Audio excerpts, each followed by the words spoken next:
Hey everyone, welcome to another deep dive. You know how this works. Someone sends us an interesting source, and this time we're diving into the ego. A listener sent in this YouTube video. It's called What is the Ego? Mind Science 002 from Aaron Abke's channel. Seems like you're ready to tackle this fascinating concept. So are we. I've seen Abke's stuff before. He's really good at explaining these sometimes complex ideas in a way that just clicks, you know? Right. It's not just a bunch of jargon. You can tell he's put a lot of thought into this, and he starts off strong. Right away, he's making a distinction between consciousness and the ego. Yeah, that's a fundamental point, I think. Lots of people use those terms interchangeably, but Abke is drawing a clear line. He says consciousness is about knowing, while the ego is all about reacting based on like these pre-programmed patterns, almost like an autopilot kind of thing. Exactly. It's like we're not just our knee-jerk reactions. There's a deeper awareness that can watch those reactions unfold. And then maybe choose how to respond instead of just being controlled by them, right? Right. He even uses this funny example to illustrate it. You know how your body feels hunger? That's consciousness experiencing a need. But then the ego jumps in and is like, I want pizza. That's the reactive programming coming online. It makes you think, though, how often do we let those programmed responses just totally run the show? All the time. But to be fair to the ego, Abke does point out that it's not always the bad guy. You know, basic human needs like needing to use the bathroom, that's not the ego's fault. It's more about figuring out where the ego's influence is actually unhelpful. Right. Not every urge or thought needs to be analyzed and controlled. Absolutely. He's like finding the right balance between letting go and taking responsibility. Okay, so Abke then goes into this whole thing about the evolutionary origins of the ego. He's basically saying it's all about survival. Yeah, he uses this really interesting story to make the point about these two prehistoric sisters, Hannah and Sarah. And Sarah's the anxious one. Right? She's always scanning for danger. And guess who's more likely to spot that lion hiding in the bushes and survive? It makes you wonder if our tendency to overthink and worry might have actually been an advantage for our ancestors. It's like being hyper-aware could be the difference between life and death. Back then, at least. But as Abke points out, those old survival mechanisms aren't always so helpful in the modern world. They can lead to all sorts of unnecessary stress. Right, and prevent us from fully enjoying the present moment. Totally. So we're carrying around this ancient wiring that might be a bit outdated. Now, one of the things that really caught my attention was Abke's idea about how language played a role in developing the ego. That's a fascinating concept. Right. He's suggesting that once our ancestors could label themselves with sounds, it created a sense of separation, a self-awareness that became the foundation for the ego. Wow, I never thought of it that way. So language, while essential for communication, also introduced this whole other level of self-consciousness. It's like a double-edged sword. Language helped us create incredible things, but it also gave rise to this ego that can sometimes limit our experience of the world. Right. Makes you think about all the labels we use to define ourselves and others.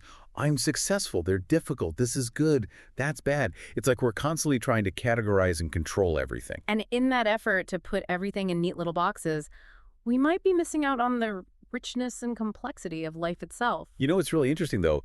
Abke doesn't just see the ego as a problem to be solved. He actually views it as like a necessary step on the path to something bigger. Spiritual awakening, he calls it. Have you encountered that idea before? Yeah, it's a bit of a paradox, isn't it? Like the very thing that causes us so much suffering could actually be pushing us towards liberation. He uses this great analogy. He compares the ego to a caterpillar struggling to break free from its cocoon.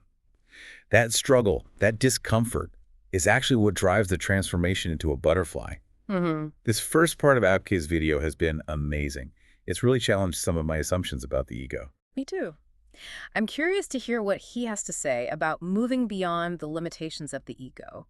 What does that process actually look like? And what lies on the other side? That's what I'm really interested in now. Same here. We'll dive into all that in the next part, so make sure to stick with us. All right. So we're back. And we've been exploring this idea of the ego, its origins, its survival instincts, even how language might have played a role in shaping it. But the big question is, how do we actually navigate this thing? It feels so central to who we are. Abke actually tackles this head on, you know? He suggests that just becoming aware of the ego's patterns is a huge GE first step. That makes sense, I guess. When you see those automatic reactions, those thought loops that keep playing, it's like you're suddenly less caught up in them. Exactly. Like you're seeing the puppeteer behind the curtain, the show loses some of its power when you realize it's being orchestrated. Right. But even if we see the puppet master, How do we actually break free? It feels so ingrained, you know? Well, Abke has this really interesting idea. He says the ego kind of dissolves on its own when we stop feeding it. So it's not about battling it directly, but more about shifting our focus and attention. That's the key. The ego loves when we identify with its thoughts and stories. But when we shift our attention to just being present, the ego naturally fades away. That reminds me of mindfulness meditation. Is that what he's getting at? Exactly. Practices like mindfulness meditation, they help us create that space between our thoughts, where the ego's chatter isn't constantly in our face. You said create space. What is it that we find in that space? Abke describes it as this return to peace and connectedness, like a deeper sense of self that was always there, hidden beneath the ego's noise. So it's not about becoming something new, but uncovering something that's already there. Precisely. And here's where it gets really interesting. Abke actually suggests that the ego, with all its limitations and anxieties, might actually be a catalyst for this awakening. Hold on, now that's a paradox. Are you saying the thing that causes us suffering could actually be pushing us toward liberation? It's mind-bending, right? But think about it. The ego is always striving, always needing to be in control. And that creates so much friction that it might actually force us to seek a different way of being.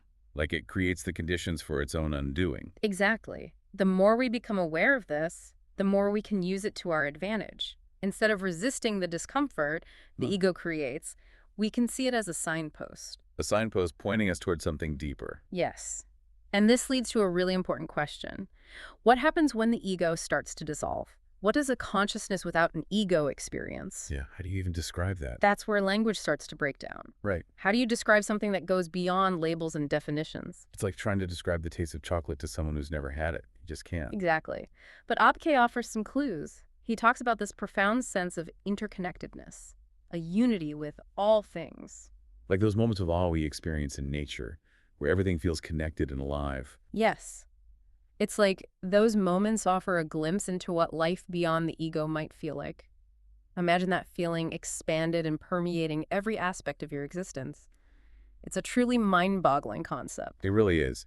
But it's encouraging to hear that this isn't some distant, unattainable state. Abke makes it clear that it's our natural birthright, the essence of who we truly are. It's like the ego is just a temporary veil obscuring that truth. So, if the ego is a veil, how do we start to lift it? That's where we'll pick up in the final part of our deep dive. Abke gives some practical guidance on shifting our perspective and living from a place of greater awareness. All right, so we're back for the final part of our deep dive into the ego. And, we've been through a lot: origin, survival instincts, language, even this idea that the ego could be a catalyst for awakening. But now, let's get practical. How do we actually apply all of this to our daily lives? Abke doesn't shy away from that. He emphasizes that it's not about reaching some kind of perfect egoless state, like becoming some sort of enlightened robot. That would be pretty boring, honestly.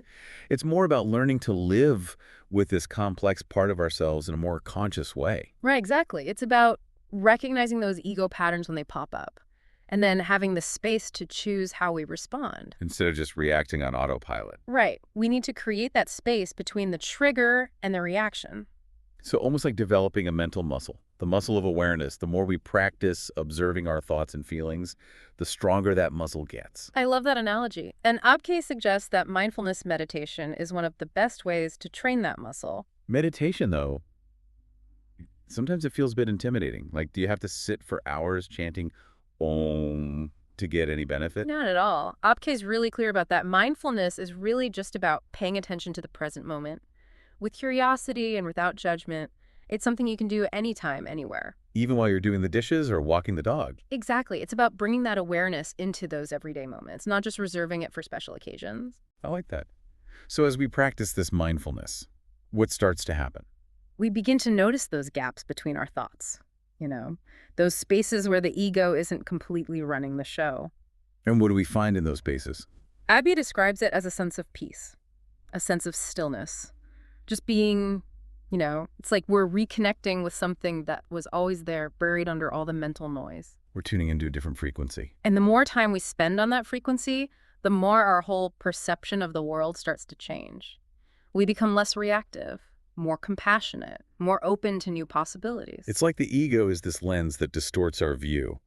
And as it starts to dissolve, we see things with more clarity, more compassion. That's a beautiful image. And this shift in perspective, it affects everything, not just our own well-being, but how we relate to others and engage with the world. So it's not just about feeling better, but becoming better human beings. Absolutely. When we're less driven by the ego, we're less likely to judge, compare, compete. We connect with others from a more genuine place. We start to actually see that interconnectedness Abke talks about, not just as an idea, but as a lived experience. Exactly. And from that place of interconnectedness, we can act in ways that are more aligned with our values, with what really matters to us. That's such a powerful vision. Yeah. So this journey beyond the ego, it's not about erasing some part of ourselves, but about recognizing its limitations and choosing to live from a place of greater presence and connection. Couldn't have said it better myself. And it's important to remember this is a lifelong journey. It's not about reaching some final destination, you know? There will be times when we slip back into old patterns, when the ego takes over again. It's normal. The key is to just keep practicing, keep coming back to the present moment, trust the process. I love that. Trust the process. Yeah. Maybe those moments when the ego feels really strong, those are actually opportunities to flex that awareness muscle and make a different choice. That's a great way to look at it.